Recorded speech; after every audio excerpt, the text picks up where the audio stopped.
Hello, everybody. Welcome to the first episode of the Delaware Boys Dynasty podcast. My name is Stephen Chalmers. Top left corner is my co-host.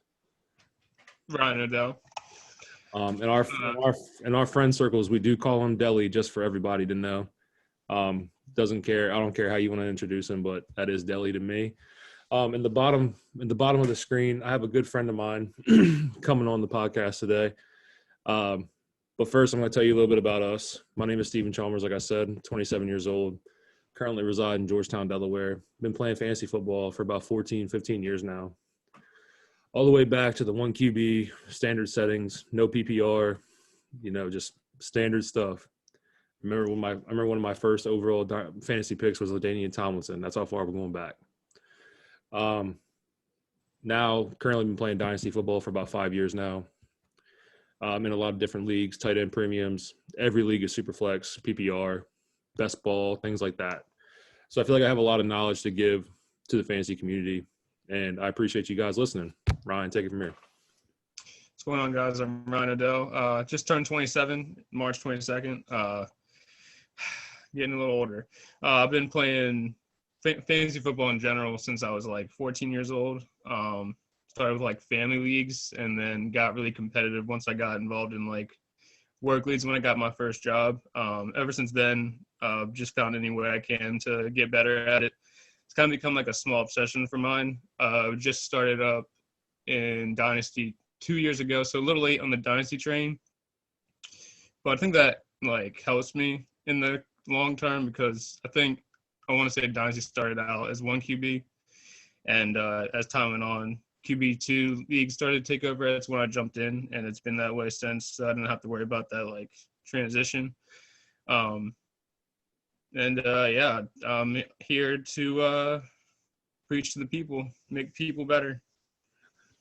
Frankie, tell me a little bit about yourself, buddy. When did you start playing Dynasty football or fantasy football in general? Both of those answers are at the same time. First ever fantasy league I joined was a Dynasty one quarterback league. First draft pick I ever took was LaShawn McCoy, just the year after he led the league in rushing. So that's about how long I've been playing. Love fantasy football in general. Dynasty's always been my go-to, though, as you just heard. It's been my original sin here in fantasy football. So always love to give my input on fantasy football. Love trading. I think it's the best way to build your team is through trades. So Dynasty is the best way to do that. Question for you guys. How many leagues are you currently in? Hold on. I would say off the top of my head, I'd go five actively right now. And 2 of them are Dynasty, both super flex. And then I'm in 3 work leagues, or 3 work/home leagues. Yeah. Redrafts. I got 6 total this year. 6 to 7. Yeah, 6. I got a couple with like work, and then I got one that my go-to with running with Steven. Yeah. And then a couple with work funds and stuff like that. Yeah. Still early though. Yeah, I'm in. I want to say. I hope my wife doesn't hear this number, but I'm in like 9 leagues total. It's an obsession, man. Fantasy football is an obsession for me. I love it more than anything. I got up to about 8 one year. I had to dial it back, man. 9's a lot, but I was going to say the same thing. Once you get it past like 6, 7, it's too much to handle. I tried it last year and I had to leave a couple leagues this year. I was like, all right, listen. Yeah, I know. Especially when you got to worry about like fab and waiver wire bidding and stuff like that, it gets rough. Yeah, exactly. So today we're going to jump right into it. Deli, we're going to talk about quarterbacks, the most important position in a super flex league. No questions asked. Most important. If you fall behind in the QB position, you're probably going to fail. That's just how it is. So what we're going to talk about today is the QBs that are currently in the NFL. I'm not going to cover any rookies. Might want to talk about some retired guys that possibly just came out of retirement. Yes, sir. But we're going to run it through 25 to 1. At the end of it, I want to talk about the guys that I really, really like. I don't want to sit all day on Derek Carr. So before I'm going to let Deli take the lead on this 25 because this guy I'm going to talk about, he's going to get an honorable mention for me. Deli, go ahead, baby. Start it off. So I love how we immediately get to see the difference between redraft and dynasty. Because at number 25, I have the greatest quarterback to ever touch the field, Tom Brady at 25. Given, he's only got one season left, maybe two if he juices it. But that's still all up in there. We don't know now. But just the fact that, he can come in to your roster. If you can get him later in the rounds, he'll be, a top 5-6 quarterback. And, given that he's only going to give you a limited window, you can also go get a younger guy that, may need to stay on your bench for a little longer, get his feet set in the league, and then – or even, draft the quarterback in the offseason. I think Tom Brady – and we're talking about QB2s here. Tom Brady at 25, lock it in for me. I want to give my personal shout out to Tom Brady as an honorable mention. I didn't put him on my list just simply because of the 1 year thing he has, possibly too, like you said. It all depends on Giselle and depends on the kids. I don't know. I don't know what made him come out of retirement, to be honest with you. But like you said, the greatest QB to ever touch the field. Leads the NFL in all statistical passing categories, playoff wins, Super Bowl appearances. I mean, there's nothing else this dude has to prove. Yeah, Tom Brady, as a football fan, I do not like you, period. You cost Ben 2 rings, and it is what it is, dude. But as a football player, you're a hell of a football player. And, I'll take you on my fantasy roster as an honorable mention, bud. That's just how it is. Frankie, you want to talk about Tom Brady, or are you a little salty about the 28-3 game? I don't know who this Thomas Brady, I think you said his name was. I don't know who this person is, but it sounds like he might be a valuable asset here or there. But yeah, I have nothing to say about this person that you speak of. I don't know who he is. Fair enough, man. Just so you guys know, before we continue, I am a diehard Steelers fan. A lot of my opinions do come from a Pittsburgh, side of it, how I see the game. Deli, you're a hardcore Giants fan. Die hard. Sad, but die hard. Both our QBs came in the league same year. Phenomenal careers. Ben and Eli are now in the league, so we have a whole new turning point when it comes to the NFL game. Frankie, you are a diehard Falcons fan. Yeah. Hey. Yeah, we don't got to talk about it. It's okay. Talk about rough. At 25, though, you made a good point, an interesting point. A guy that is not slated to be a top 25 QB when it comes to the general fantasy circles. But I'll be honest with you, Davis Mills did not look that bad last season. I was actually impressed. So I'll let you go ahead and talk about Davis Mills a little bit. Yeah, Houston Texans might have found themselves somebody that they can maybe get a soft rebuild going with. I don't know how you feel about the Houston Texans, but the kid's 23. He's out of Stanford, so he's got a good head on his shoulders. I mean, all these Stanford quarterbacks come in the league, and if they're not good, they're tough. So he's going to be there for all 16 or 17. Sorry, but 23 years old, had a solid season last year. Sorry, just trying to pull up some of his stats here. Finished QB, what was it? Not even 24 last year, so finished just inside the QB2 range. So as a rookie, I'd say that's not bad, especially on a team with not a lot of weapons. Scary thing is they are looking at trading Brandon Cooks, so he's going to have one less weapon unless they go out and draft one of these young guys. So at 25, you're getting real spotty when it comes to the QB position. Obviously, these aren't guys that you want to truly build around. So I'm going to throw a guy out there who we're going to probably be a heavy run dominant team. But I think Mitch Trubisky offers a lot of upside here. A lot of things that Ben couldn't do anymore in his career: run, evade, be elusive, use his legs. I believe in 2018, 2019, Mitch Trubisky was third in PFF passer rating when it came to the play action. I believe Matt Canada is going to incorporate that into our system. Lean on Najee. You have good receivers on the outside. You have a funnel. Love Pat Freiermuth. The O-line upgrades, and I don't think we're done. I'm going to put Mitch Trubisky at 25 for me. And like I said, I don't expect these guys to be great. They're not building blocks. At 24, Deli, who do you got? 24, let me pull up my list. My apologies. 24. I had my boy Daniel Jones, who's given yet to make the step. Okay, but we've seen flashes here and there as a Giants fan. There's times where he goes out there. Maybe it's only a couple of drives a game where he really puts it all together for you. But he's got a chance, Brian DeBoer is coming from the Bills where they had Josh Allen. And I, as a Giants fan, kind of look at Daniel Jones as like the Kmart version of Josh Allen. So I figured he can – maybe DeBoer can make something of it. Given this will be Daniel Jones' last chance. But for most leagues, we're still 24. We're still talking about quarterbacks that are like outside QB2 range in 12-team leagues. I'll tell you what, though, very impressive that run last year. Even though Daniel Jones tripped at the 20, I think he was clocked at like 22 miles an hour. He was rolling, moving. And the crazy part, and he was actually rolling because he fell down. But the thing about it is Deli, talk about it. I don't think Sterling Shepard, Darius Slayton, and Evan Ingram played more than 6 games together total last year.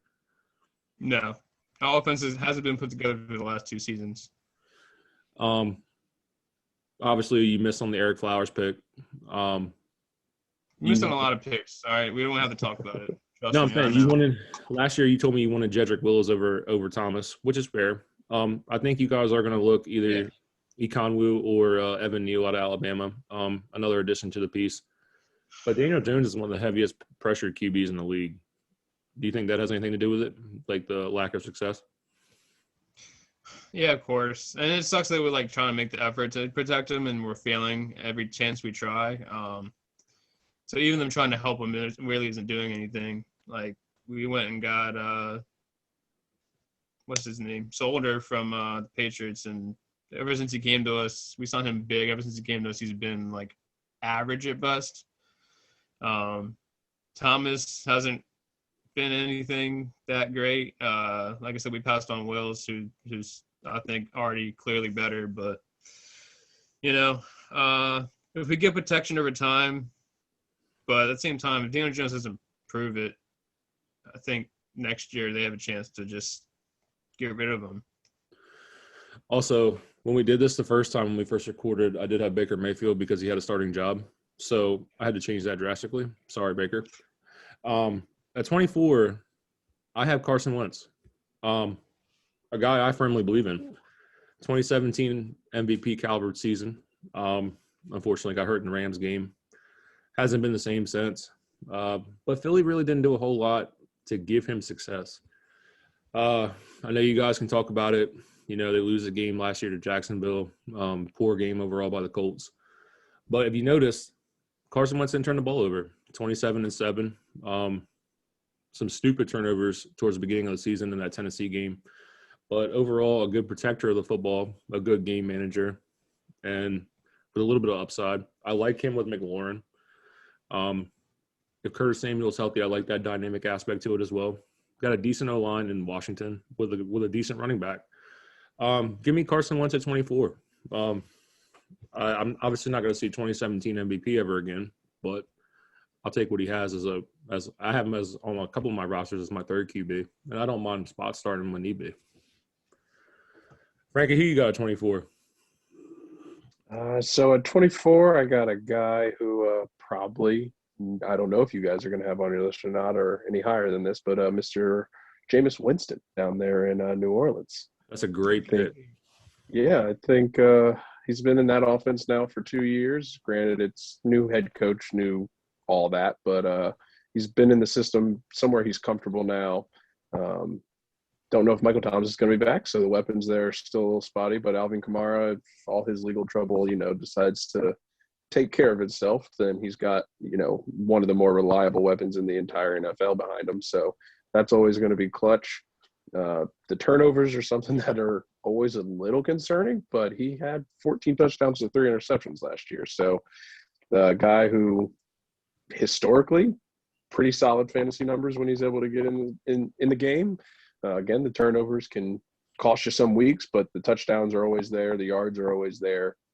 So Jameis Winston, a guy I wouldn't feel awful about as my QB too. Yeah. Also, last year, I believe Jameis Winston was one of the best deep ball completion percentages in the league. Marquez Callaway and him seemed to have that connection when it was trying to push it down the field. Also, Deontay Harris. Like you said, the biggest issue with him is Slant Boy going to play? I don't know. And me and Deli have talked about this. Nobody knows. I don't even know if he loves football anymore. I have no idea if he loves football. Not a single. Yeah, that's what we were just talking about not that long ago. It's like, how do you get to this level of football, be this good at it, and not love the game enough to be out there on the field? Like, it makes no sense to me. It's because he played at Ohio State. He's a quitter. I don't know. You work your whole life. Urban Meyer guy. You know? Urban Meyer guy. He's a quitter. Deli, who do you have at QB 23? Real quick though, Urban Meyer, worst head coach in recent history. Yeah, definitely. Him and Bobby Petrino, yeah. Nobody remembers Bobby Petrino, but he left us 13 games into the season. So Bobby Petrino always got a special place in my heart on the worst coach list. See, and I personally hate Jeff Fisher. I think he's absolutely awful. He made a Super Bowl in his career. Right. But look at the team. Look at the loaded team he had. Fair. It's easy Very to fair. win balls like that. Very fair. But, yeah, Deli, who do you have at QB 23? 23. Sorry for the hold up. 23. I had an older vet too, Matt Ryan with the Colts. I actually had him off my top 25 before signing with the Colts, but I think he comes into an offense where he can really get the job done. He's behind one of the better offensive lines in the league, and he has the best running back in the backfield possible. I mean, we could see offensive line he's ever played behind. Yeah, for sure. Weapons, he's got Pittman. Other than that, give or take a few guys. So I need a little bit to desire there. But, yeah, I think he landed in the best possible spot for Matt Ryan. He gets a chance to throw the ball. And with Jonathan Taylor behind him, it's going to open up for both of them.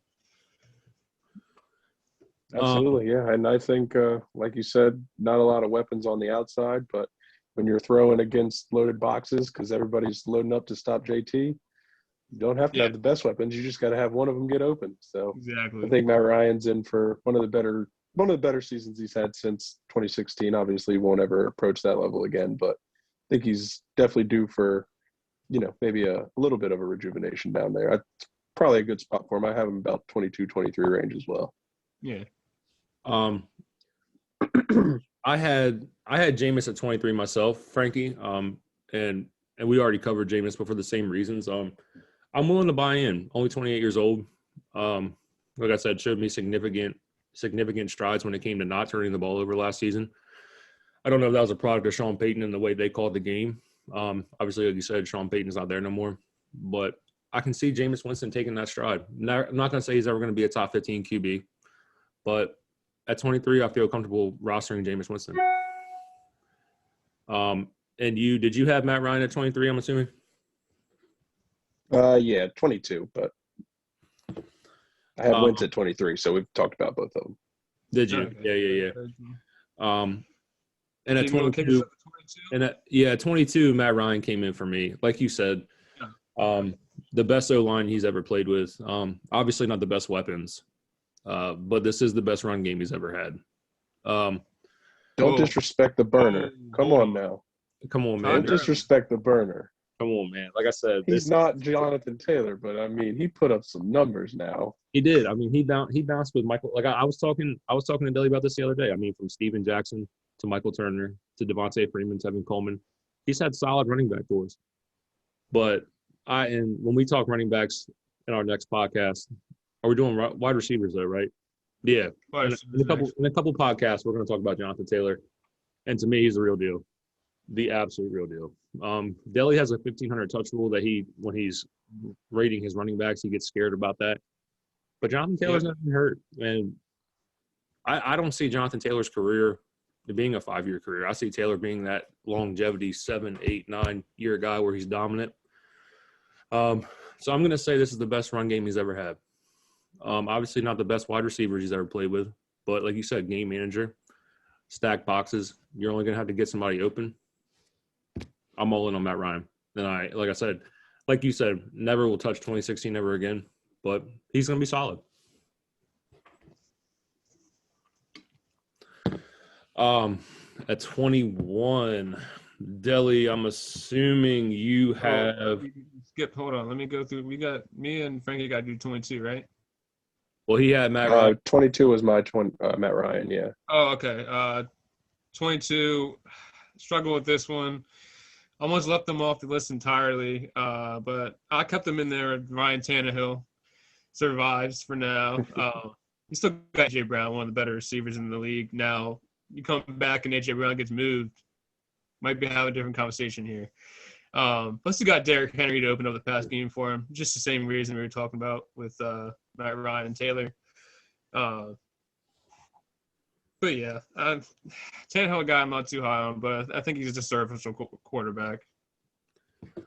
Before we continue, the DK Metcalf, AJ Brown rumors, do you think they're smoke or do you think they're fire? Like, do you think something can actually happen with that? I mean, I think where there's smoke, there's fire, but I also don't believe that either one of those guys are moving, at least not this year. DK even confirmed it on Twitter. I agree. I was one spot higher than you, Ryan, on Ryan Tannehill, but we did reiterate the fact, and the only reason he's on my list, last 2 years, in 2019, is it 2020, I'm sorry, QB8 finish, 2021, QB12. So he's shown he can be viable. Yeah. Granted, a lot of that comes down to the rushing touchdowns he scores. He's not a great QB. It's just the numbers he puts up on the other side of it. The 3 interception game against Cincinnati lost him that game. He looked awful. They obviously talked about bringing in QB competition. I'm sure Vrabel, was strong and sincere about that. But if you're going into a draft, I think Tannehill is an okay QB2. Not great, but like you said, I don't like him either. That's just me. Yeah, I got him at 21 as well. Okay. So not too far. Nothing I need to add to anything you guys said. I pretty much agree with everything. He's always in a good offense, so he's always going to be relatively viable if he's in a good offense because, like you said, Steven, he's got rushing upside and he's got a good offense around him. So it's pretty much all you need in a good QB2. Fun fact, Deli. Me and Frankie in our 10-team league, we did make a trade involving Ryan Tannehill. It was Tannehill and A.J. Brown for Dak Prescott. Thoughts on that deal? So just the stack of Tannehill and AJ for Dak? Yeah. I'm a big AJ Brown guy. So I might be a little bit hesitant on it, but that just may be my bias speaking here. End of the day, Dak he's on the number one offense this last year, so obviously the numbers are going to be there for him.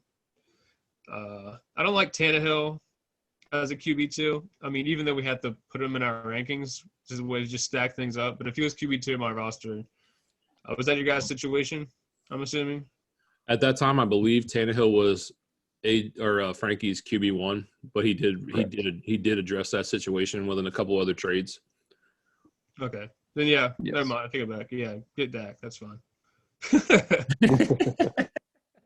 See, sometimes trades, it's all about, context at the same time, Yeah, roster building. Yeah. I was able to turn A.J. Brown into Jonathan Taylor, though, so. Ooh. Yes, he did. And fun fact, in the 9 dynasty leagues I played in, I traded Jonathan Taylor in 4 of my dynasty leagues this summer. It hurt my heart. But what Jake offered me, I couldn't pass down. No. So, all right, back on track. Yep, Deli, QB20. Who do you have at your QB20? I just get through 21. We kind of touched him already. I had Carson Wentz a little higher. I think he's in a pretty decent offense. He's got Gibson and Terry McLaurin. Curtis Samuel, if he could ever get on the field, I think is still a legit weapon, even though he's not outstanding. But I'm kind of excited to see what Carson Wentz can do. I don't think he's, like I said, he's past his MVP form, but I think he's still a pretty good game manager, and he can maintain the field well enough to get you points. Right. Like you said, the turnovers were limited, which is actually a great sign. So anytime you can eliminate those, then hey. I'm going to kick it off then at QB20. We own him in our 14-team league. I know we need a lot of success out of this guy. And at times he did look lost on the field. Zach Wilson, I have him at QB 20. You go back and you look at the BYU tape, it was phenomenal. The dude showed traits of being a star at BYU. I mean, the jump from the 2020 to the 2021 season for Zach Wilson was insane. Granted, not the greatest competition when it comes to playing at the college level. Pro style system, though, knew how to make reads. Obviously, the NFL game is a little bit faster. Corey Davis did get hurt. Mekhi Becton, his left tackle, did get hurt, which is a huge loss to any quarterback. Elijah Moore dealt with some injuries and COVID. His offense was depleted. But I love what they're doing in New York when it comes to the building of Zach Wilson. They never did that for Darnold. But this regime has changed. They want to build around this kid. They believe in this kid. I haven't seen enough on the field to put him inside my top 15, but I love the talent from Zach Wilson, and I do think that he has the ability to push for a lower or a low-end QB1, higher-end QB2 guy. Like I said, we own him in a 14-team league, so we desperately need it. Other than that, that's my QB 20. And like I said, I'll roster him. Yeah, I had him at 22. I don't know. We'll see with him. I'm holding out hope more than anything. Like you said, he looked lost at times. Sometimes I kind of felt bad for him out there because you can really tell like he's not ready for it. He showed flashes, sure, in a couple of games, but we'll have to see with him going forward. We haven't seen him with a complete offense, but you already touched on that. So, yeah, Zach Wilson. Yeah, they're trying, but it doesn't seem like they've been able to pull anything off yet. So that's kind of where it's a little off-putting. Big arm, not a lot of talent around him. Love Elijah Moore. Corey Davis is They lost Crowder this offseason. I think, if I'm mistaken, they did just sign a tight end, but I don't recall. So wasn't anybody too crazy. Yep, CJ Uzomah from the Bengals. Uzomah, yeah, who I'm pretty sure just got hurt in the playoffs last year. So not and a guy who has a pretty extensive injury history. So don't love to see everything there. What's that? Not a bad pickup if he's on field though. Right. Uzomah looked pretty good a lot of times with Burrow. No, I agree. Uzomah's always been a talented guy. Seems like all those Bengals tight ends are always uber talented, but super hurt. Him, Eifert, just everybody. They just can't stay healthy. Poor I love athletic freaks out there, but those athletic freaks got to stay on the field. Yeah, that is true. I personally thought Uzomah did well as a third option role in Cincinnati last year. Had some big games, especially down the stretch and in the playoffs. But it's way to be seen because the Jets are linked to a lot of wide receiver trades, and of course they've gotten nothing done. They do own the 4 and the 10 pick. I'm assuming O-line upgrade. I'm assuming corner upgrade at 4, either one, and then I'm assuming me personally they got to go wide receiver at 10.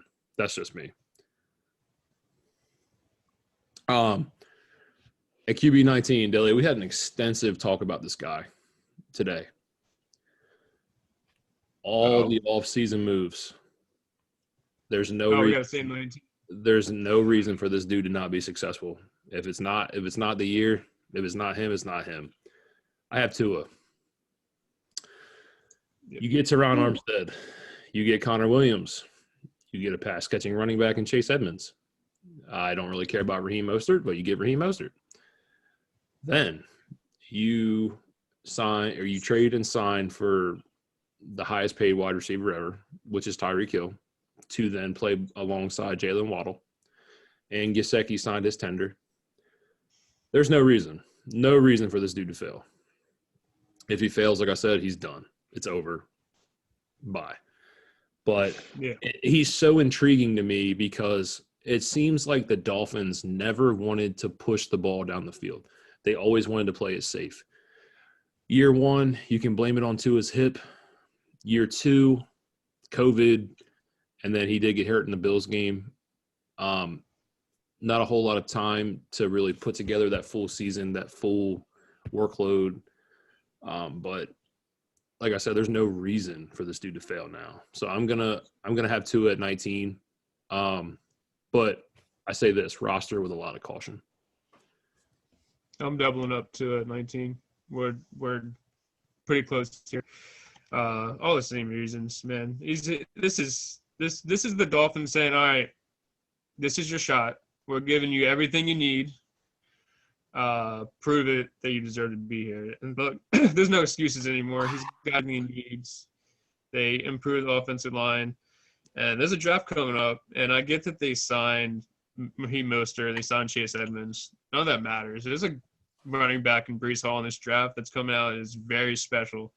And I think he's a great fit with Miami. And this is just all hearsay for now. But, man, they've set it up to it well so far. If he fails this year, like you said, he's going to be a backup somewhere in a couple of years. Frankie, how do you feel about Tua? Save some of my Tua takes for a little later. I'm a little higher on him, so I'm going to get to him a little bit later in my list. All right. I'll let you talk about your QB 19 then. Yeah, no. So QB 19, a guy who I have never been a big fan of, is one Kirk Cousins. Always been, again, something we said before the pod started, Matt Ryan guy. Just reliable if you can get him, but never, ever going to really, win you a league, or he might win you a week or two here or there, but he's never going to win you a year. So not a guy who I would be, overly excited to roster. But again, if you can get him at a QB2, you're going to get some consistency. You're going to get somebody who, can give you yardage consistently, can do all that fun stuff consistently, all the good fantasy stuff, yards, touchdowns, not a lot of interceptions, but it's 33 now. I know he just signed an extension, but getting up there in age, Vikings don't seem to be in love with him, and he seems to like money a lot, so I can't really see him going on like some veteran minimum deal for his next contract. And if not, I can see him playing for a team like the Houston Texans. So not a guy who I'm in love with in terms of Dynasty. Maybe in more of a redraft setting, I'd like him, but Dynasty, yeah. So I had a difficult time with my 18 and 17. I didn't know how to flop it. I'm going to keep it the way it is, though. At 18, I have Derek Carr. Like you said, Mr. Consistent. It is what it is. Same guy. Same guy. With Derek Carr, although I do love the wide receiver upgrade. Yeah.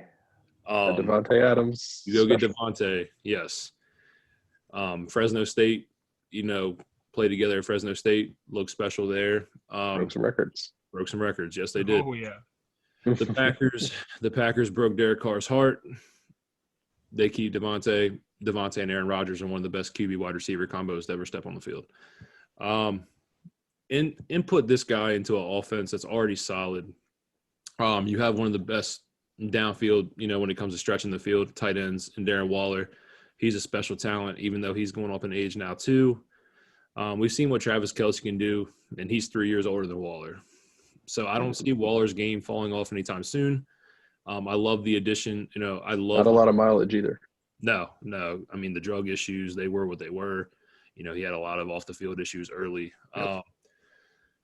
Deli, this is one of your guys. You talk about the Clemson game, the national championship game. Hunter Renfrow is a great talent when it comes to the squad. Baby. Yeah, I got to give Hunter Renfrow credit when credit is due. Les Welker Jr. Yeah. Love Renfrow. Great slot guy. And then you add your number one on the outside. The thing is about it is from 2015 on, I thought Derek Carr was gonna explode as a top end QB1. After that 2015 MVP caliber season, it never happened for me. Like you said, he sits consistently at about 38 to 4,200 yards, 24 to 28 touchdowns, and numbers might progress a little bit, but I'm going to keep him where he's at. I think he's solid. I think he's consistent. I think you know what you're going to get. He's never going to be a guy that's going to win you weeks based off sole talent, but you know what you're getting as your QB2. I'm going to keep Derek Carr at 18.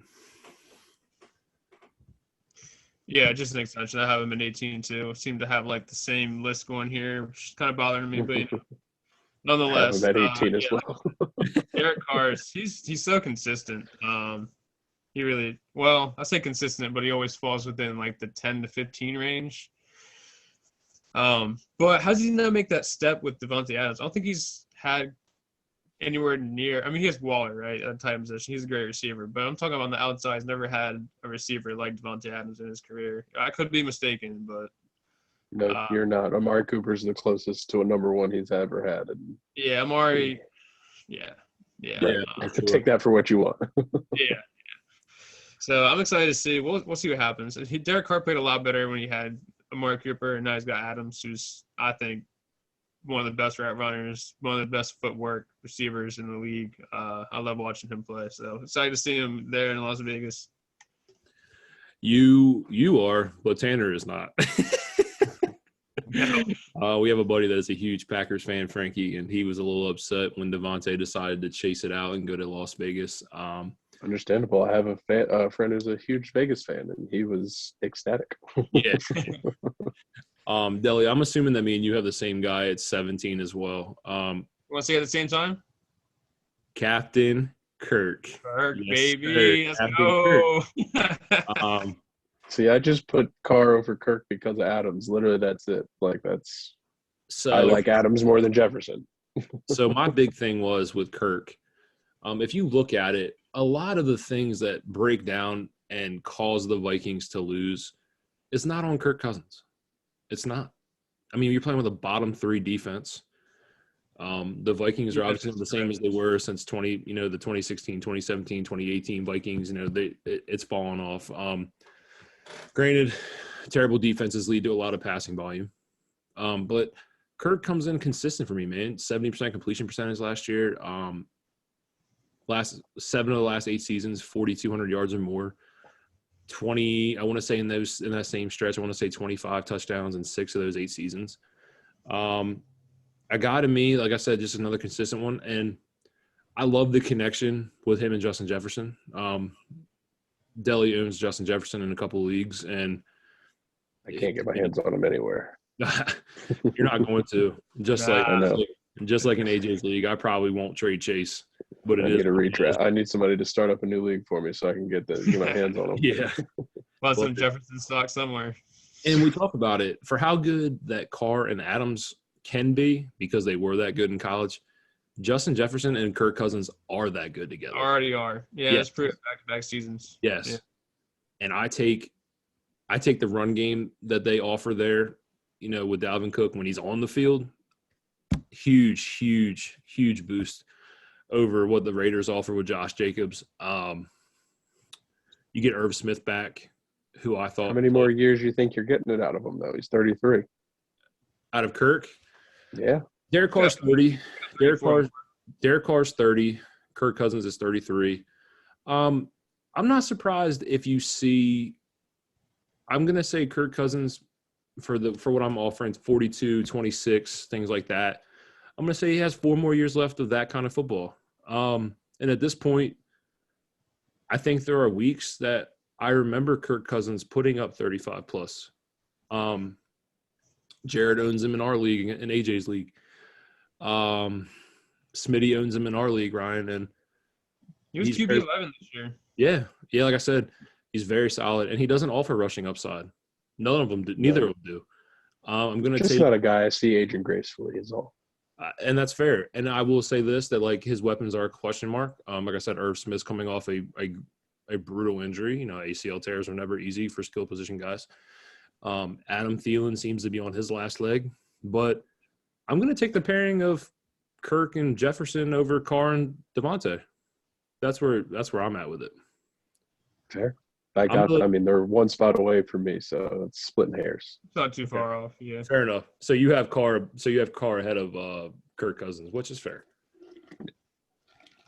But my thing is too, I guess my other question is, now that we can say this, how good is the offense going to be under Josh McDaniels?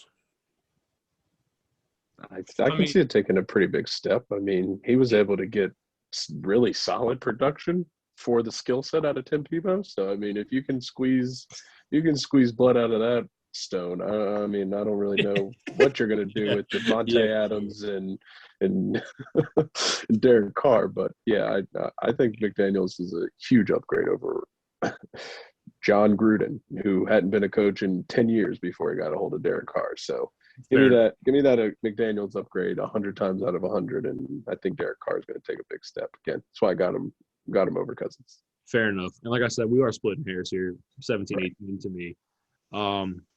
It could flip. It could easily flip. I just, like I said, give me Jefferson, give me Kurt. Deli started off, man. Here you got a 16. 16? One of my favorite players to watch in the league for the last 10 years plus. I got Aaron Rodgers at 16, which is no disrespect to him. We're just looking at ages here. Every year it seems like we're talking about him retiring and not coming back because he's the king of it. I'm kind of getting tired of it, to be honest. Wish he would just make a decision. But nonetheless, if he's on the field, he's one of the best quarterbacks of all time. The touchdown to interception ratio is insane. I think he leads like all-time touchdown interception ratio. Yeah, he does. It's so consistent. It's just some seasons where you look at his stats and you're like, how did he only throw 7 interceptions all season, but he threw the ball 500 plus times? Like, it doesn't even compute. One of the most precise quarterbacks in the league. And you can have him as your QB1 easily. It's just how much longer do you have of him on your roster? Yeah, and I agree with you. I also have Aaron Rodgers at QB 16. Like you said, no disrespect to A.A. Ron. He is an absolute beast, first ballot Hall of Famer. The greatest when it comes to not turning the ball over, smartest QB to probably ever step on the field. Whoa, easy, Peyton Manning. Nah, like I said, the general is very good, but when it comes to that, being smart with the ball, not giving the ball over, it's Aaron Rodgers for me. Not gonna be Peyton. And quite possibly one of the most skilled QBs you'll ever see step on the field. That is true. Most talented. There are some question marks in Green Bay. Obviously, you lose Devontae Adams, Tanyan on an ACL tear, Marquez Valdez-Scantling not there. Wide receiver room is very depleted. A lot of people are also questioning who your starting running back is. A.J. Dillon down the stretch last year showed flashes of being a running back one. I think that's a good problem to have with him and Aaron Jones. But yeah, that's not a problem at all. No, it's a fun fact about the Green Bay wide receiver room. They have one player who was not an undrafted free agent. So yeah, not a great wide receiver room there. Well, that guy's Rodgers. They made exactly second-year guy who did not look very great with Rodgers last year. No. Yeah, and they did make a trade with the Oakland Raiders. So at 22, if they don't draft a wide receiver, Aaron Rodgers might retire right now. He might retire there. Yeah. Yeah. Right? How do they not? They don't. They can't not. Yeah. I will tell you that cap space is not their friend. They are bottom 5 in the league in cap space, even after the Preston Smith cutting or Zadarius Smith cutting. I'm sorry. You re-signed Devondre Campbell, you re-signed all these guys, and you still have to pay Jair Alexander, so they're not going to go big on wide receiver. There's really no wide receivers left. Julio Jones. Yeah, how cheap is Julio willing to play for is my only question. Julio Give that man a ring. I'm pretty sure he'll take a little bit of a discount. I'm sure he will. Odell's out there still. I was about to say Odell's out there too. You got both of them. Right, he is. Odell's not going to play until later in the season towards ACL the Super Bowl, so that's tough. Yeah, but this is true. Still, yeah. Right, and do you guys expect Odell to be the same receiver coming off 2 ACL tears in his career? Maybe. Why not? Kind of depends. I didn't think he looked that much more like his old self from when he played for the Rams. I can see him looking like he did when he was playing for the Rams again, if that's right. fair. And me and I Odell, think he looked pretty solid there. I have an extensive hatred towards Odell because in AJ's startup league on the first night or the first 10 minutes of the draft, I traded you Odell for a Devontae Adams swap, or you traded me Odell, and I'm pretty pissed off about it to this day. So I don't want to talk about Odell, but the fact of the matter is that wide receiver room is extremely depleted. It is what it is. They have to go receiver at 22, but as long as Aaron Rodgers is on the field, I think Green Bay is going to be fine. his famous quote is "Relax." Oh. Who do you have at 16, Frankie? I don't think I did my 17, so a little Ooh. spicy here. Tua was my 17. No big deal. We don't got to hash too much over Tua. I've been a Tua guy since he came out of college. One of the more accurate quarterbacks in the history of college football. So always think accuracy translates pretty well to the NFL. It hasn't really looked like it's translated well for him yet. So hopefully this is the year. Like you said, they finally got some weapons around him, and they're hopefully going to continue to build that offensive line around him. But yeah, 17, I got Tua, and then 16, Mac Jones. So another young guy, not in love with any of the weapons they have. They just made that trade for Devontae Parker, and friends with a couple Patriots fans who are super excited about that. And I don't get it personally. Parker's been in the league, 5 years now, 6 years, and he's had half of a solid season. So not a big fan of the Patriots offense, especially again losing Josh McDaniels. Mac had a little bit of a fall off in the second half of the season last year, and they haven't done much to help him out. Lost some offensive line depth, not upgrading much at the receivers. The tight ends they brought in last year, Henry and Jonnu, I don't even know if he played on the team last year. I mean, joking, of course, I know he did play, but he might as well have not. He should have stayed with Tennessee or went somewhere else because they did nothing with him last year. So Mac Jones, a guy who, again, young, so a lot of upside there, but just not in love with what I've seen from A, Bill Belichick's wide receiver history, and B, what I've seen out of Mac Jones. Frankie, 2 questions for you. One, with the upgrades that Miami has had this offseason, and I never even pointed out Cedric Wilson, who to me is going to fill in very well in the slot. My apologies on that. Obviously, when you talk about that offense, it's Gesicki, Waddle, Tyreek. But also another a solid slot guy. Yeah. You locked in your corners. You got 2 top-tier corners in Byron Jones, Xavier Howard. Yeah, Howard just got that extension. Do you think this team is good enough to compete with Buffalo? No. Just to be completely honest with you, I think Buffalo is the best team in the AFC. So I do not think that the Dolphins are at that level yet.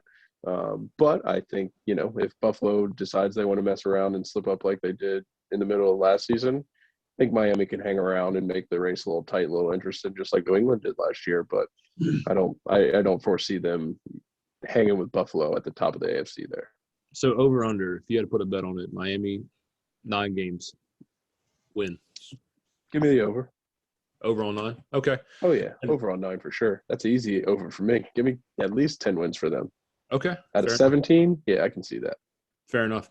And my last thing was in our 14-team league, Cody made an extensive trade for Mac Jones. I'm gonna do a little trade game, something that I want to include in the podcast as we go along. Would you have traded Nick Chubb and the 105 for Mac Jones if you were Cody? Not looking at Cody's team, no. I would not give up Nick Chubb and 1.5 for Mac Jones. Again, I'm not a huge Mac Jones guy. I mean, again, don't got to rehash all that, but Nick Chubb, a guy who, I mean, I don't have Nick Chubb's numbers in front of me. He was 25, 26 maybe?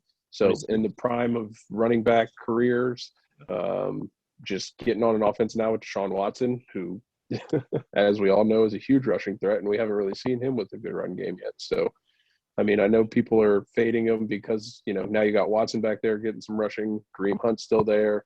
So, I mean, this isn't the running back pod, but Nick Chubb maybe being faded a little bit, but I still wouldn't give up Nick Chubb and a top 5 draft pick for a guy like Mac Jones. Yeah, and it's crazy to me that, like you said, we're not talking about running backs, but Nick Chubb has never averaged under 5 yards a carry in his career yet. Very special running back. But huge yards after contact numbers. Yeah. And then, like I said, that was the trade that Cody had for Mac Jones. Obviously very high on Mac Jones. Not your guy. I'm a little bit higher than you on Mac, but I do see your points. But Delia, kick it off with 15. I had to change my 15 because obviously Watson is not facing sexual assault charges anymore. Oh, yeah. Yeah, Watson flew on my board too. I had him around the same area.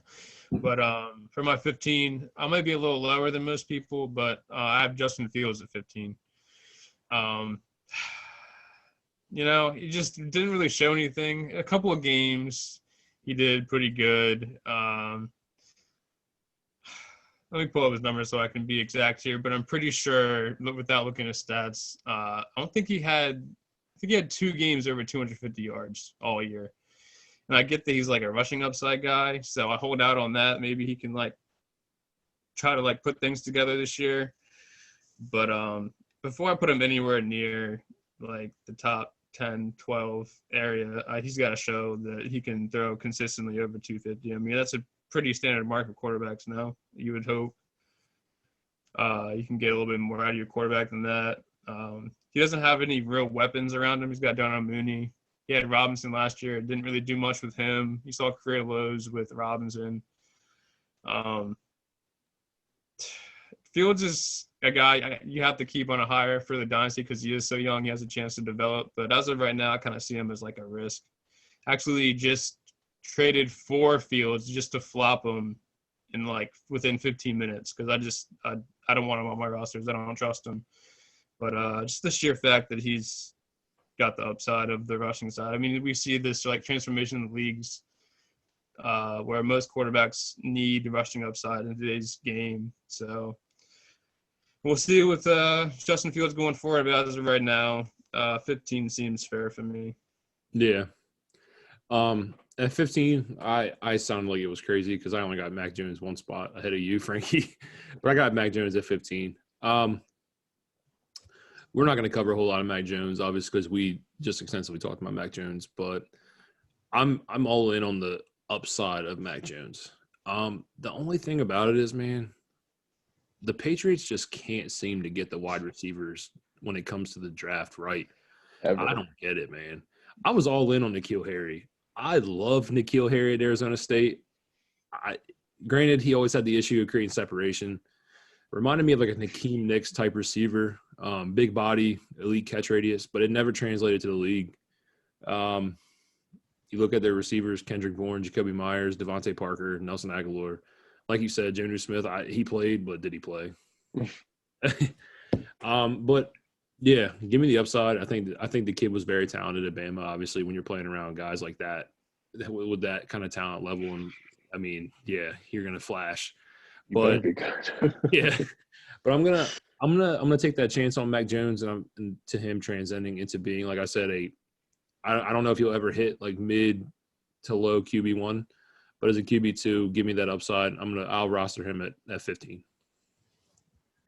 Yeah, so we're running a little long. We said we didn't want to talk too much time on the lower end guys, and we're an hour in, and we haven't got to the QB1 yet. So I'm going to give you guys 2 guys back to back since I am basically on my year 2 quarterbacks anyway. My next 2 guys are going to be Fields and Lance. Both guys, I think, are in pretty similar situations in terms of their upside this year. I like Lance long term, but this year, for whatever reason, the Niners haven't seemed to like him other than trading up for him. They did all that to trade up for him and then have done basically everything else in their power to not get him on the field. They've been involved in Brady rumors. I'm pretty sure they were signed to some Watson rumors at the start of all this. They wanted to talk to Russ, which is wild. Seattle would never give them that opportunity, but they were involved in that situation. So just for whatever reason, ever since they've drafted him, hasn't really seemed like they've wanted him to be on the field.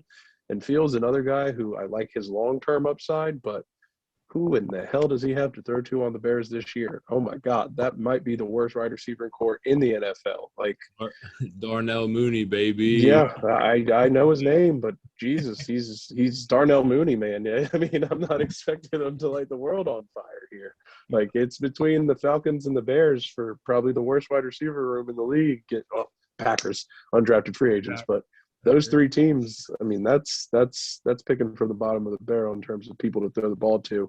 Yeah. So Lance and Fields, two second-year guys. Again, Tua, third-year guy or fourth-year guy now. And then I had Fields, Lance, and Mac Jones all in that same cluster there.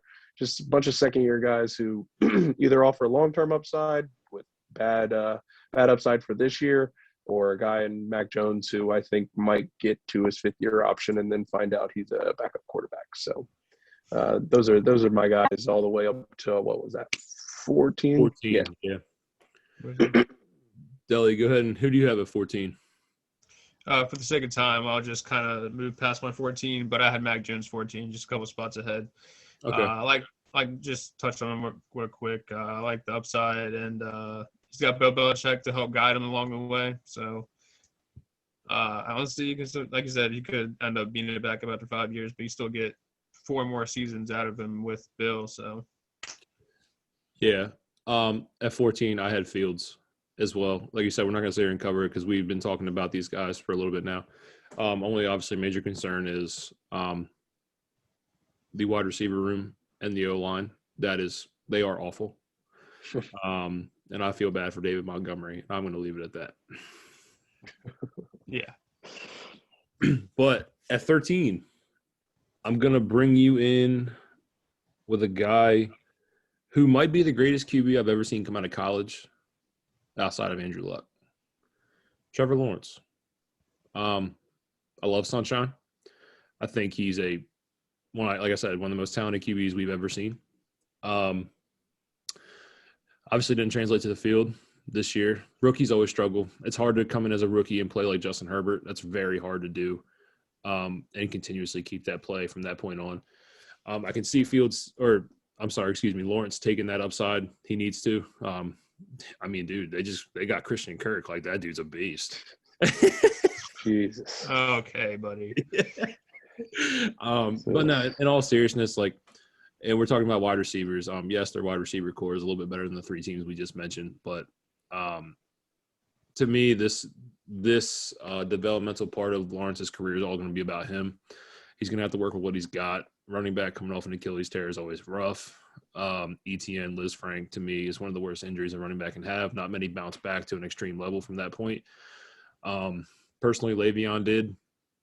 After that, it wasn't long after until his career drastically fell off. So Yes. Not a huge fan of what Lawrence has around him, but based off pure talent alone, I have him at QB 13. Yeah, I had him at 13 too. See, it's hard to come into the league as a rookie quarterback just for anybody. But coming into the league and your head coach is Urban Meyer just makes it that much worse. Might be So impossible, really actually. he could be just fine in the NFL, and he just could have ran a system with Urban Meyer, and it's just like they could never put anything together. We don't know yet. I have him at 13. I still love Lawrence, Sunshine. I hope he can figure it out. They can't get him any weapons because they're not a big market team. It's hard to get anybody to want to come to Jacksonville, which is why I think you see the overpay of Christian Kirk, the overpay. Move on. Yeah. Okay. The overpay for Zay Jones. Like, you see these receivers they're bringing in that on most teams are probably like, 2s, 3s. They're expected to be 1s and 2s for Lawrence. So we'll see how it goes with his weapons. But I like his upside still. Yeah, so 13, I got Mr. Jalen Hurts out of Philadelphia. So another guy who I don't foresee having a team next year, a guy I like for the rushing upside alone, not the most accurate guy in the world. Philly, another team historically who's had trouble bringing in wide receivers to get the job done there. Yeah, don't want to spend too much time on Hurts because I'm a fan of him personally, but just don't see it happening there in Philly. And fortunately, not a lot of guys with his talent set get another opportunity to become QB1s in the league. So you can draft him for this year, but if he can ball out and shine, I think he's going to be, Philly's QB1 for the next couple of years. So you're kind of a flip of the coin there with Hurts. I think you're taking at this point. 13, I got Hurts. So you're telling me you wouldn't have drafted Jalen Reagor over Justin Jefferson? I am telling you that is yes, that is a truism. I would not have drafted Jalen Reagor over Justin Jefferson. Fun fact. DK Metcalf. Ooh, God. I'm telling you, man, they got some troubled wide receiver history there. Yeah, so I mean, even Devonta Smith is controversial. I mean, there's some guys in the draft last year that look pretty good. So no, Philly's always a team that I'm not super high on their quarterbacks or their wide receivers. Been struggle for them since McNabb left and Owens left. So obviously they got a ring out of it with Nick Foles. So that's tough, but they did it. So that's my Hurts rant.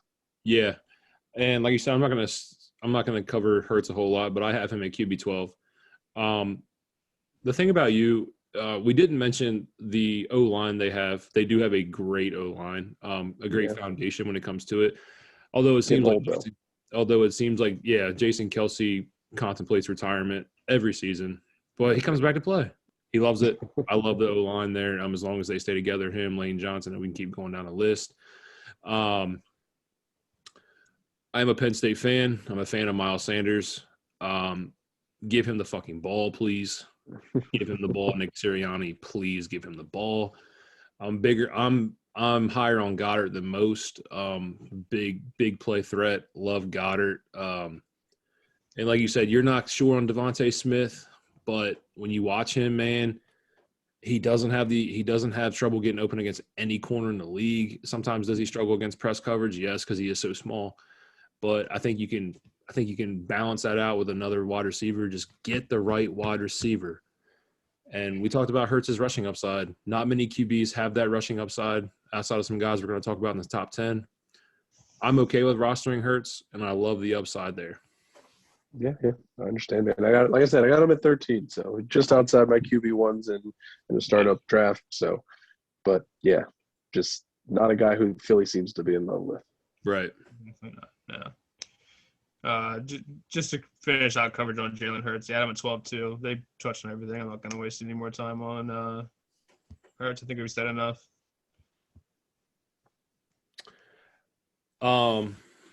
Deli, talk about your QB 11.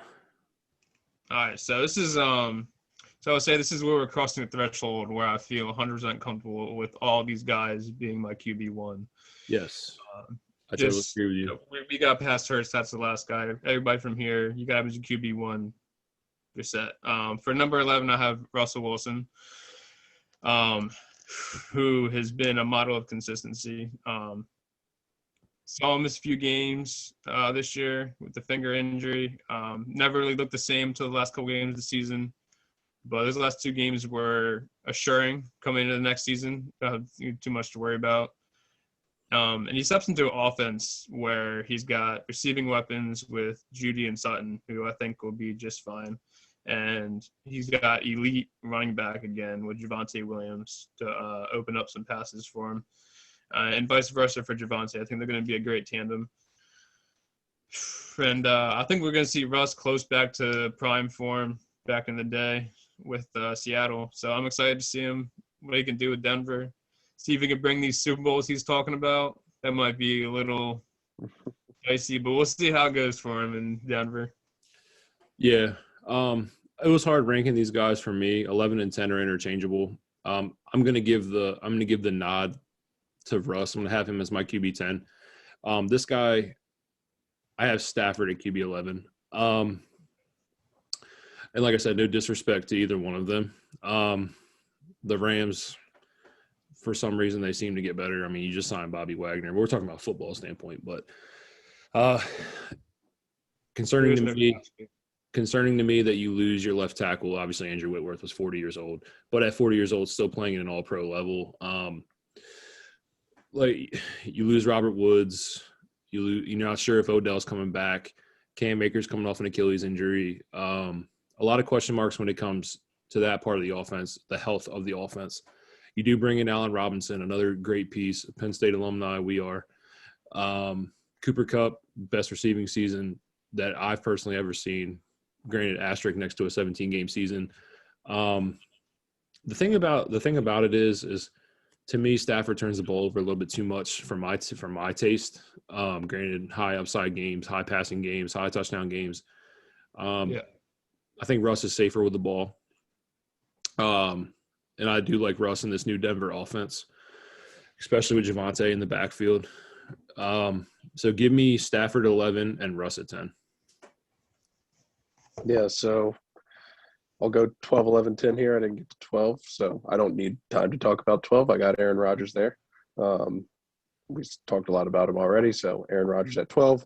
At 11, I got Stafford. A lot of the same reasons. Losing your left tackle's hurt. Hurts, even if it is Whitworth at 41 or 40 or however old he was. Never want to lose any offensive lineman in today's NFL. It's really tough to develop offensive linemen. So losing any of continuity in that level is really, really tough. Losing Woods hurts, but we just saw them win a Super Bowl without him, so can't be too much of a tough replacement. I love Allen Robinson.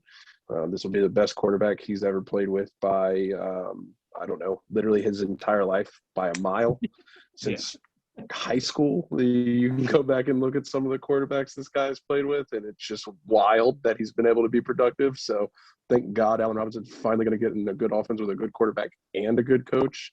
Love to see it. And then at 10, I got my boy Trevor Lawrence. Started a dynasty rebuild around that man in a 14-team man league last year. Love all of his upside. Seeing what he did at Clemson, I mean, special. Like Alabama's the dynasty in college football history. He was able to go up against those guys, rock them out. So, then coming into last year, Urban Meyer is the worst head coaching situation any rookie quarterback's ever been drafted into that I can remember. So tough, very tough start to his career, and he was still able to be moderately productive through that. And the last game of the year, man looked like he did at Clemson. So I think he's got incredible upside. So putting him down this low at 10, little reserve for me because love the kid. But yeah, at 10, I'm going to go Trevor Lawrence there. So guys, you guys have already talked about, that's getting into my top 10 there. But that's where the dynasty rankings start to take effect more than the redraft rankings. There's no way I'm taking Trevor Lawrence over Stafford or Rodgers in a redraft league, but in this dynasty format, Trevor Lawrence, love his upside. And at 9, that's how I feel about my guy at 9. You covered him based off, like you said, the trade rumors when it came to Watson being like the San Fran and other variables when it came to that. Jimmy G's still on the roster. Don't know what's going to happen with that. But I think his upside's to the moon. Give me Trey Lance. You go into one of the most complete offenses in the league. Granted, one of the most complex offenses in the league. I mean, you guys ran it. Kyle Shanahan coached the Atlanta Falcons. You know it's tough. It takes time to learn it. Usually 2 years. But you mix that in with the upside of Trey Lance when it comes to the game prep, the film prep. You play at North Dakota State, pro-style system, the ability to move, the ability to run, the big arm, the ability to be a better passer in play-action situations, the weapons, Debo, Ayuk, Kittle. The running back rooms is always a revolving door, but I like Elijah Mitchell. I talk a lot about Elijah Mitchell. You did lose Lake. Shanahan's the best running coach in the league, so it doesn't matter who's in the running back. Yeah, exactly. You did lose Lake and Tomlinson on your offensive line this year. Other than that, you still have Trent Williams, to me, regarded as the best left tackle in football. Questionable at times, to whoever you want to pick. But with the complete offense around him, the upside, and the ability to want to get better, give me Trey Lance. I have his ceiling to the moon. Yeah, I just do 10-9. My 10 was Stafford. We just had him flipped up. Everybody had him flopped pretty much. But, all the credit Stafford in the world. They touched on all the points needed there. I'll just reiterate Trey Lance at number 9 for me. I think he's going to be special. I think he opens up so much more for that San Francisco offense, especially with Kyle Shanahan being able to add a different aspect to his playbook, which we don't even know what it's going to look like yet. They had special packages drawn up for him last year. They never used them, so we'll see. It's nice to see they already had plans for him last season. So they got some stuff drawn up already for him. I'm excited. Like I said, got all the weapons in the world. Steps into the, I think, best situation on any of the rookie quarterbacks last year. I'm on the team. Trey Lance to the moon, baby. Big belief. Big believer. Trey Lance. And just to be clear, I love Trey Lance. Just, dude, doesn't seem like the Niners do for whatever reason. Other than the trade-up part of it, right? Literally since then, they've done everything to keep him off of the field. They've traded all the way up to get him, and then they were just like, we'll see what he's got later. No rush. So controversial off-season, situation. with Deshaun Watson last year. Pushed him down my QB boards. I had him at 15, but now he's all the way up to QB8 for me. Since he came in the league out of Clemson, he's been special. He probably would have been a top 7 QB his rookie year if he didn't tear his ACL. Kid can just ball. Last 3 years, top 5 finishes. I'm going to delay it as my QB8 this year. Granted, Dynasty is long term, but he is probably looking at a hefty suspension this season. I'm going to assume 6 games, if not, maybe less, but I'm going to go with 6. The biggest question mark around the Browns offense now, and granted, it's always subject to change. Kevin Stefanski is a guy that likes to lean heavy on the run. I don't know if the volume is there for him to for me to put him over my guy I have at 7, but Deshaun Watson, QB1, lock it in, stud. Yeah, and I got Watson in the same spot there. I won't waste too much time talking about him, just for full disclosure. Not a huge fan of everything that's gone on with him, and not super keen on just, brushing that under the rug. But in terms of fantasy football and football in general, Deshaun Watson, one of the most talented quarterbacks in the NFL. I agree. He's going to get suspended. Who knows for how long? But that rushing upside's there. He's one of the more talented quarterbacks in the league, like I said. Weird, he hasn't really had a great season since 2019. So, I mean, if you want to look at those numbers, in 2020 wasn't a great year for Deshaun Watson. I think he finished just inside the QB1 range in fantasy. So it's been a while since we've seen him do it. So that part is always a little scary, especially with quarterbacks on new teams, especially. You got to build that continuity, and it doesn't even seem like they're done building that team yet. So a little tough to get into that. But, yeah, that's my Watson take.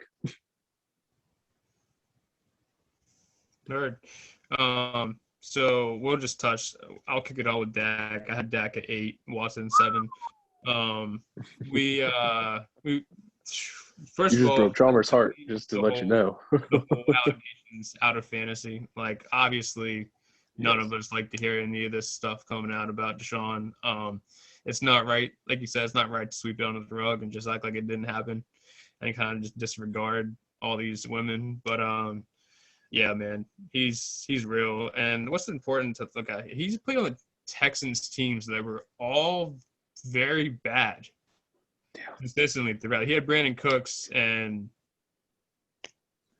I mean, David Johnson. Hey, he did have DeAndre Hopkins. I do just want to say that. Oh, shit. Yeah, they traded him for a bag of beans. I keep forgetting, dude. God. Yeah, he had him for 2 years, actually. Yeah, dark days. He did have – my bad. He did have fucking DeAndre Hopkins. Jesus Christ. But since they traded D-Hop, you haven't seen much out of Watson, which is fair. D-Hop's one of the best wide receivers in the league. So if you take that away, it's tough. But, yeah, so Dak at 8 for me. He's the number 1 offense last year across all boards. Well, not all boards because he didn't rush, not for rushing.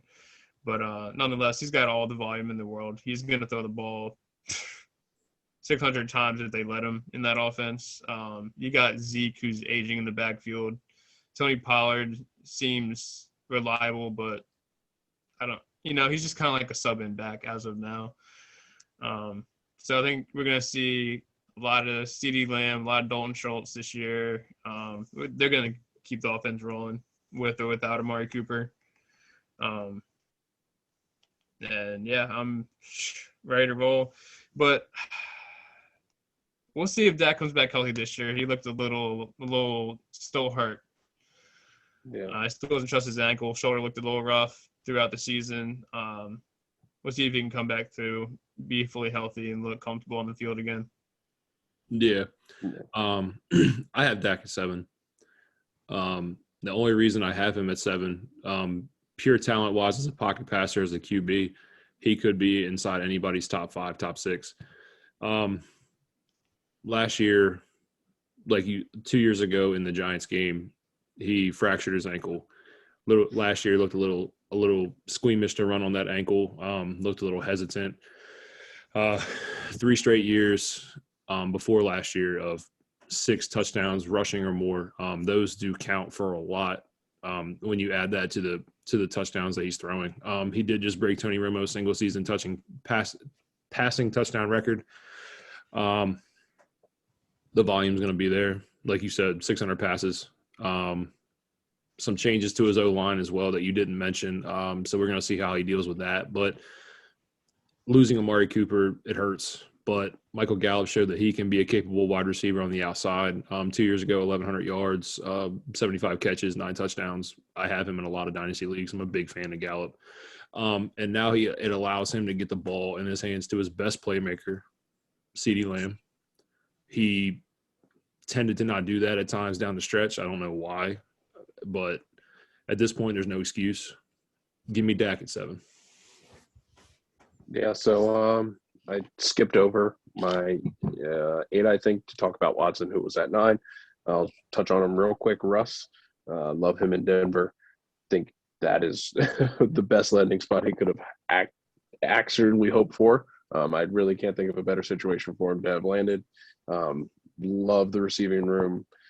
Absolutely in love with Javonte Williams as a talent. Think he is not going to say Jonathan Taylor Jr., but, he has some of those Jonathan Taylor upside traits that he was able to show in his rookie season. So love Javonte Williams there.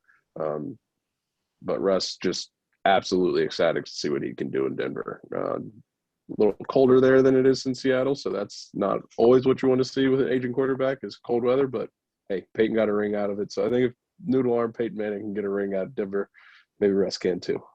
Jerry Jeudy, baby. Yeah, Jerry Jeudy to the moon. Talking about to the moon. Jerry Jeudy to the moon. I think he's more talented than Tyler Lockett, and Tyler Lockett put up some wide receiver 1 numbers. So, exactly. Yeah. Fun fact for you as well. Cortland Sutton did lead the league last year in air yards.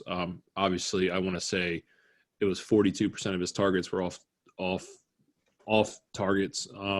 That's pretty bad. I can't wait to see Jerry Jeudy and Cortland Sutton play this year. I'm very excited. Yeah, Cortland Sutton guy I picked up in that Jonathan Taylor trade I made. So you did. Pretty happy. I picked up Jerry Jeudy in the trade with Jake, and Yeah. AJ thinks I'm crazy, but Jerry Jeudy to the moon. And you said you had Russ at 8. Who do you have at 7? And I got Dak at 7. So not a huge fan of all the offseason subtractions that have happened from that team this year. You didn't mention Cedric Wilson leaving when you were talking about the losses. You did mention him to the Jaguars or to the Dolphins earlier. But, yeah, Cedric Wilson, a big loss for that team, especially losing Amari. I thought losing Amari wasn't going to hurt too much if they were able to hold on to Cedric and Gallup. But losing Cedric Wilson doesn't seem like it's going to hurt that much. But he stepped up huge for them last year when Gallup was out. Put up big numbers, especially fantasy numbers for that team. Some of those offensive line depletions are just really tough to overcome for any team. Again, like I mentioned earlier, just offensive line talent is so hard to develop in this league right now. So anytime you have that continuity rupture, it's tough. But Dak's upside is incredible. I love Dak as a player. Wish he would run a little bit more because he's super talented, but loves to get people involved. He might have to do a little bit more of that running this year with Zeke getting up there in age and Tony Pollard not being, like you said earlier, not the best running back in the league. So hopefully we'll get a little bit more of that Dak rushing upside this season. But yeah, Dak at 7 as well. Love to see what he can do with a little bit less skill position help around him. Yeah. I think QB6 and QB5 for me are really, really tight. The only reason I have them split is because I think one is a overall better quarterback. So at 6, give me Lamar. Deli, we talked about this a lot when it comes to rushing QBs. Upside is high and through the moon. But the question is for how long. But the thing about Lamar is he seems to not take that big hit. He knows how to avoid that big hit. Got a great number 1 in Mark Andrews. I mean, we'll talk about that in the Tight End podcast. But you drafted Bateman. You got Marquise Brown. You got a solid running back behind you. Some O-line pieces did depart and via retirement and free agency, but I expect them to address that in the draft. Lamar is the only QB that can go for 1,000 yards on the ground as well. I'll take that every day of the week. He may not be the best overall passer, but the upside with the rushing is just through the moon. Give me Lamar at 6. I'm going to go out on a limb here and say that your your number 5 was Mr. Murray there then. Mr. Kyler Murray. Yes, sir. Yeah, so I got Kyler those Murray. guys flipped. I just wanted to see if your Ravens hate was going to shine through in this pod at any point, and it did. So thank you for that. Yeah, give me Kyler at 6. Guy who literally can't stay on the field. You talk about Lamar avoiding that big hit. Kyler can't seem to stay away from it. So you want to talk about a guy who literally hasn't finished a season his whole career. So that's not a good sign. Not a guy who I want on my team if I can't rely on him to be there. He doesn't miss the entire season usually, but this is just enough time to piss you off, and you never know when it's going to be. So could be right when you're trying to make that playoff push, or right when you're trying to make that championship run. So give me Lamar over Kyler. A lot of the same upside there for those guys. Rushing upside, a lot of the same passing upside. Obviously, the wide receiver room's a little bit better there in Arizona with D-Hop in there.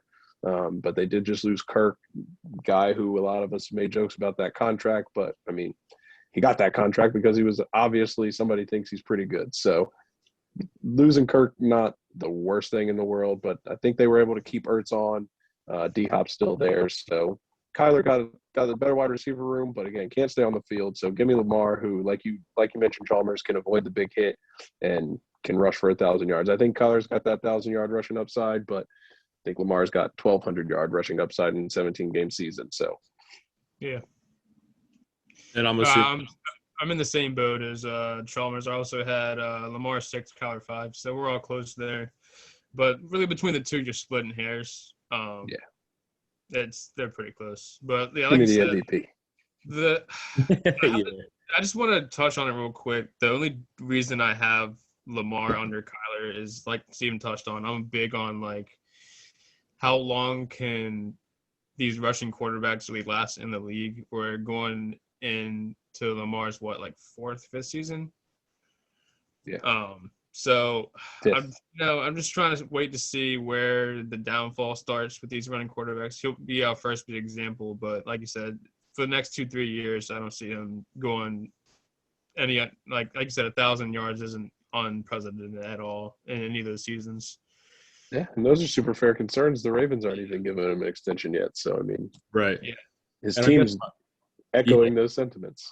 And I guess my biggest thing, Frankie, is like, yes, you touched on Kyler Murray's injury history, and obviously it is extensive. And it's not an injury history that's terrible when it comes to a QB, but like you said, it pisses you off.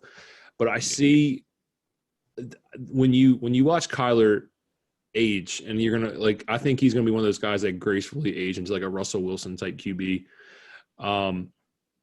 I see that, and I guess I want the guy at the latter part of his career that's going to be the better overall pocket passer, and elude when needs to be.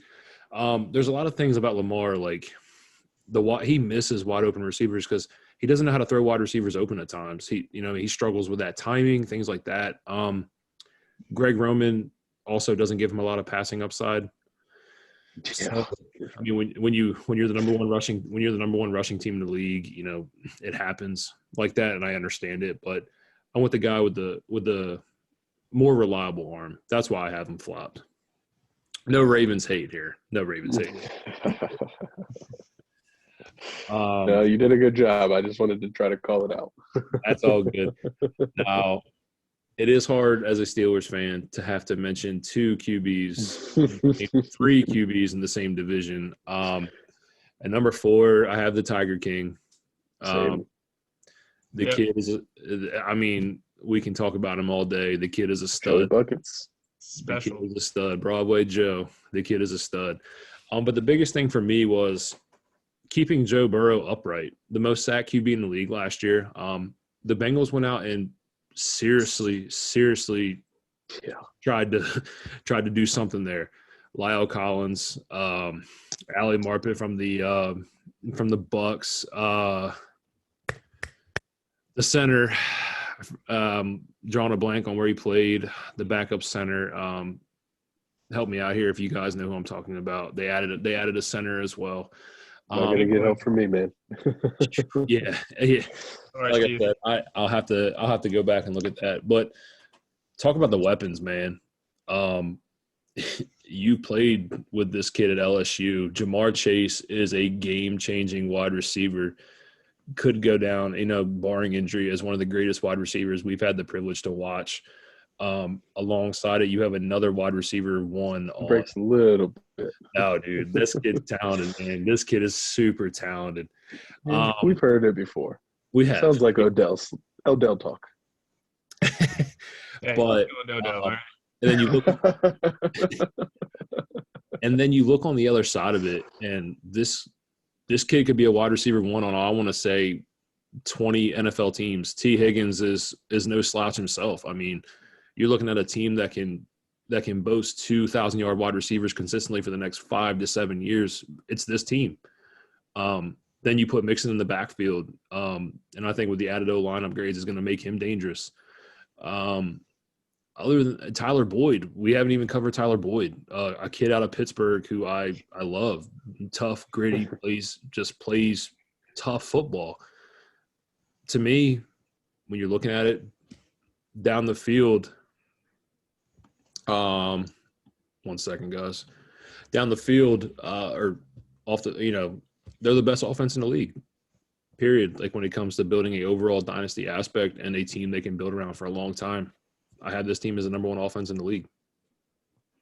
Yeah. Absolutely. Yeah, same. I think we're all going to have the same top 4 here in order, I would imagine. I just want to say real quick, if you can get any of these top 4 guys that we're going to get into, go out, pay for them, whatever you can get, and use them as building blocks around your team. I don't want to hear that. I don't want to hear that at all. I already have one. Why do I need 2? So I don't want to hear that from you at all. Don't talk to me. Anyway, if you can get any of these top 4 guys, you have plenty of time to build around them. These are quarterbacks that are going to be elite for the next 10 seasons, almost guaranteed, bearing any major setbacks for any of them. They're all special, and they're going to win you championships year in, year out if you can get any of these guys. But Burrow is special. His desire to win and drive to win and succeed is par none to like any quarterback in the league, to be honest with you. I love Joe Burrow, even at LSU. Him going forward, man, he's gonna be great. Yeah, I was a late adapter to the Joe Burrow train. Anytime those guys do it 1 year in college, it kind of skews me out a little bit. But obviously, he's proven me wrong and proven any of his other haters wrong because guy's special. Yeah, like you said, Billy, top 4 guys we got left here: Allen, Mahomes, Herbert, and Burrow. If you can get any of those guys, you're cooking with grease there because they're all special and they're all going to get you those QB1 numbers that you need to be successful in Dynasty, especially in a super flex league. Quarterback, if not the most valuable position, the second most valuable position. And if you get one of those elite guys, it instantly turns into the most valuable position. So if you can grab one of those guys and have them as your building block for your team, I would definitely go out and do it. Just a little bit on Burrow. Don't ever pass up the opportunity to get a guy like Burrow. With weapons like that, as young as they are, it's very rare for quarterbacks to have that type of skill set around them, especially for 4 to 5 to 6 years. Just look at the Chiefs. They thought they were going to have that for the rest of however long Mahomes' contract extension was, and ended just like that. None of us were expecting it. Hill's gone. So if you can get somebody like that in an offense that's that well built already, just go ahead and do that. That's if you're picking nits between him, Herbert, Mahomes, and Allen, that's one thing I would say puts him maybe above somebody like Herbert. I don't have Burrow above Herbert, but yeah, Burrow's offense is something that's supremely special. Yeah, and Deli, like you covered on Burrow, the confidence, the swagger, how he carries himself. This kid knows he's good. And this kid plays like he knows he's good. That's something you don't see at a guy that age. You know what I mean? And bar none, Chase Young might have ruined his career, at one point. I mean, how do you bounce back from a complete knee replacement? He did. He bounced back. Super Bowl run. Like I said, last year I didn't know he was going to be that good. He shocked the world, and this kid is special. And to be clear, the reason I have him at 4 underneath those other 3 guys is just age. He's 25 already. He came in the league a little bit older than some of the other rookie quarterbacks typically do. So he's already 25, and just Josh Allen himself is 25 right now. So that's the type of age difference you're talking about there and Mahomes is only 26. So that's where you're starting to split hairs. Like I said, if you're splitting hairs for Burrow, that offense is special. If you're splitting hairs against him, he's just a little bit older than you would want to see out of a quarterback that, was a rookie last year. And Frankie, now that we're getting into our top 3, like the upper echelons of QBs, with the Tyreek Hill trade, did you have any thought of possibly swapping your 3 and your 2 when it came to Herbert and Pat Mahomes? No, I think Patrick Mahomes is Aaron Rodgers level special in terms of talent. Plus, I think he's better than Aaron Rodgers in terms of talent. Could be. He hasn't gotten there yet. He's got a long career ahead of him. So I think he's got that type of upside. But just special kid. But losing Hill is tough. I can definitely see those guys going in and trying to add a receiver in the draft. They have a lot of draft capital this offseason. So I definitely see them addressing that in the draft in some capacity, whether it's one of the big 3 or big 5, however you want to rank those wide receivers. I can definitely see them grabbing one of those guys. But no, Herbert, he's still a little turnover prone sometimes. Like he'll just get turnover happy, which was one of the reasons I fell off of him coming out of Oregon. Loved him his junior year, and then he came back for his senior year and had a lot of turnovers that were just inexplicable. And sometimes that just pops its head back up every now and again for Herbert. But Keenan Allen getting up there in age, Mike Williams, a guy who I've never been a huge fan of, had a great season last year on a contract year. So never really love a contract year guy coming back the next year. They tend to fall off a little bit. So Herbert, I don't think he's got much better weapons than Mahomes. I give me Kelsey over any of the wide receivers that they got there. But again, give me Allen and Williams over anybody on Kansas City's roster right now for the wide receiver room there. Yeah. And I had Herbert at QB3. Granted, they obviously went out and addressed the O-line, both in Kansas City and LA. I have it as LA is one of the most underrated offensive lines that a lot of teams don't talk about. Rashawn Slater draft pick was a phenomenal draft pick. Obviously, the addition of Corey Linsley and things like that. Aging wide receivers, like you said, I was never a fan of Mike Williams. He caught a lot of upside talk that I never understood either. But the biggest thing, let's not get it twisted now. Coming out of Clemson, I was a big Mike Williams guy, but done nothing. But to me, it was always the talk of the big body guys with basic route trees that never panned out, and obviously, like that was the biggest issue for him. But when it comes to these 2 guys, because they're obviously our 2s and our 3s, I talk about Herbert, and his biggest red flag to me was he was never a vocal leader. That was talked about a lot when it came into his draft process. And to me, you don't always have to be a vocal guy to be a leader. A guy that stepped onto the field and just absolutely dominated the NFL level. And granted, it hasn't turned into playoff success, but fantasy football success, he has damn sure showed that he is a guy to build around. I'm going to talk about – I have Pat Mahomes at 2. Same thing. I think Tyreek Hill loss is a little concerning, but you talk about the draft capital they acquired when it came to trading Tyreek Hill. Also, the aging of Travis Kelce. Eventually, Kelce will not be there. This magical tight end 1 run is going to end eventually. Obviously, he got – They said about Brady, man. Come on. Obviously, they got Juju, and I think Juju can thrive under a guy like Pat Mahomes that can actually use his skill set and actually push the ball and not, have a 7 yards per catch, yards per target like he did.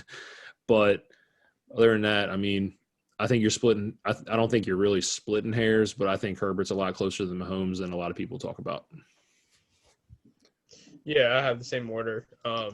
You asked him if I considered it. I didn't consider it. I still think Mahomes deserves to be over Herbert, but I think the gap did close a little bit. Like you said, Kelsey is getting older. Eventually, it's going to come to an end. All great things have to come to an end, and it's only a matter of time. But I take nothing away from Mahomes' skills. Well, I don't think he's quite as good as Aaron Rodgers yet. Just saying. I love the talent, and year in, year out, he's shown you how to throw football different every year. He's thrown sidearm passes into the league. He's starting to revolutionize how we're making throws in the league, which I think anytime a guy can come in and do that really shows you that he's doing something special in the league. Yeah. That leaves me my QB1. I've had Mahomes as my QB1 for the last 2 years. 2. Let's go with 2. We'll go with 2. Since 2018, since that, 50 touchdown season. Yeah. But the kid in Buffalo is special. I mean, Josh Allen is the real deal. And Frankie, we talked about this, and Deli, I talked with you about this as well. There was the first 2 years of Josh Allen's career that I didn't think he was going to be a starting QB past his first 5 years. Then insert Stephon Diggs, and this kid just changed his game. What I've seen from Josh Allen these last 2 seasons is just a massive increase and just a massive, step in his QB, level of play. His legacy has changed. Playoff success, obviously last year, 13 seconds completely changed his life. But the rushing upside that this dude offers, and granted, that could be a scary thing because we've seen big body QBs just, break down over time. But as of now, at 25 years old, I think Josh Allen deserves to be entrenched as the QB1, and I don't think it's close to me, but I don't think it's as close as a lot of people think it is. No, yeah, you said your QB1. I think he's the consensus QB1, definitely consensus QB1 on this this conversation here. Yeah, for sure. Yeah, Josh Allen, just what else needs to be said that hasn't been said? Just special, just making throws out there that, him and Herbert, I think, have a lot of the same arm talent in terms of the strength of their arms, but Allen's just out here ripping them things out there and just not caring in the world. He's got a little bit more of a I don't give a shit than Herbert does, so it gets a little bit more fun, especially when he's slinging that thing in the cold up there. Just fun, man. Josh Allen, just even if you don't think he's better than Herbert or Mahomes, he's more fun than both of those guys to own. Just a little bit of Bills Mafia for you in your life, even if you're not a Bills fan. So go ahead and grab you some Josh Allen and just enjoy the ride. Yeah, for sure. Josh Allen, number 1. He's got both on both sides. He's a great runner, a big body guy. And he's really, I've seen a few times, he's not really afraid to try to run somebody over, which is kind of hilarious to watch as a quarterback. But, yeah, I love Josh Allen. How is he not your QB1? He's been the number 1 quarterback in all formats the last 2 seasons. There's no question, I don't think. Yeah, but if you go to Kansas City, I'm sure you talk to some fantasy football fans. They got to ride with their boy Pat. But like I said, we're trying to be as unbiased as possible. Other than that, yeah, man, I didn't even mention Marcus Mariota. So, hey, listen, Daniel Jones may not deserve to be on my top 25, but my bias got me a little bit. Oh man, I'll take him over Marcus Mariota. I did put old Mitch at 25. So. Listen, but I had Mitch and Jameis outside as honorable mentions, but I think they'll both be fine. Yeah, it can't be too much of a homer. I had a Saint in my top 25. Come on now. Yeah, that's true. But next week, Deli, we got wide receivers. A very, very, very deep list. Wide receivers are, your top 30 wide receivers are easily started each week, depending on how deep your league runs.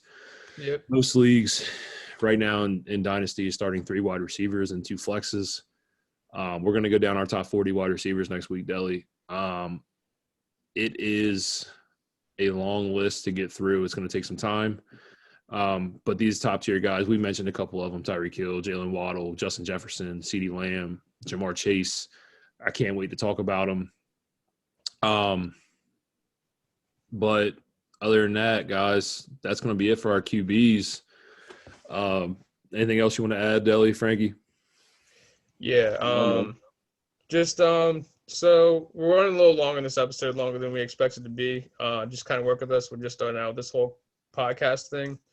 We're gonna try to review things, see how we can cut time back. Just work with us going forward. But appreciate you listening. Any feedback you have, let us know. I'm keen to constructive criticism. So have at it, and thanks for tuning in. I appreciate you guys having me. I'll be here anytime you need me. Hey, Frankie, also, I did get up with AJ, and AJ wants to come in on the wide receivers, so I'm excited about that. Yeah. Gonna get plenty of Mike Evans and Chris Godwin talk there. Yeah, I can't wait. But now, in all seriousness, guys, thank you.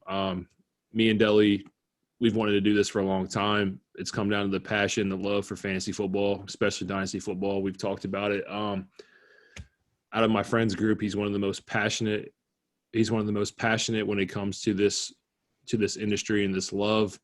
Also, shout out to Frankie. Like I said, one of the most passionate guys I know when it comes to the Dynasty scene. I appreciate you stepping in. I see Frankie being a guest on our podcast quite a bit, permitting when it comes to timing and work and stuff like that. I know me and Frankie are both fathers and we're both married, so time constricting at times. So Can be. Yes, it can. But other than that, guys, like I said, next week, wide receivers. Then we're going to hit running backs and tight ends. We're going to knock it out in one podcast. Tight ends won't take too long. Tight ends are a very shallow group. Running backs, strap in. A lot of running backs are my favorite position in fantasy football. Can't wait, guys. And that's it.